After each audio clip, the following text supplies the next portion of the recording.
Question को देखो, what is the remainder if 5314 is divided by 13। और ये हमारे आंसर्स हैं 5, 10, 15, 20, इनमें से कोई एक हमारा आंसर होगा। ठीक है, प्रश्न कह रहा है कि यदि 5314 को 13 से विभाजित किया जाए तो शेष क्या होगा, यही हमारा प्रश्न है।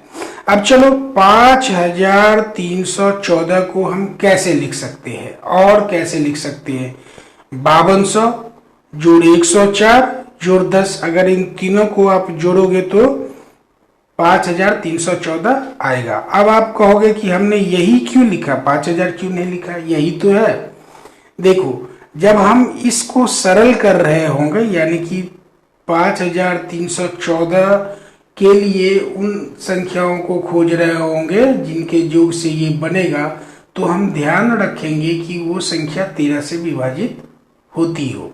अब देखो, जब हम 5200 ले रहे हैं तो आपने 13 का पहाड़ा पढ़ा होगा, 13 चौके 52। ठीक है, यानी कि ये 5200 13 से कट जाएगा। इसी तरह से 104 भी 13 से, अगर 13 को 8 से गुना करें तो कट जाएगा। तो दो हमारे तो कट ही गए और तीसरा हमारा शेष में आ जाएगा।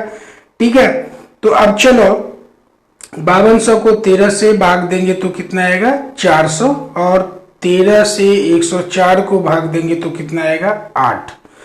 और तीसरी संख्या कौन थी, 10, और 10 13 से विभाजित तो होगी नहीं, तो इसीलिए ये 10 क्या हो जाएगा हमारा शेष। बाकी के दोनों संख्या यानी कि इसको सरल करने पर जो 3 संख्याएं मिली, उन 3 संख्याओं में से 2 संख्या तो 13 से विभाजित हो जाती है, और ये अंतिम संख्या यानी कि 10 13 से विभाजित नहीं होगी, इसीलिए 10 हमारा क्या होगा, रिमाइंडर होगा, शेष होगा।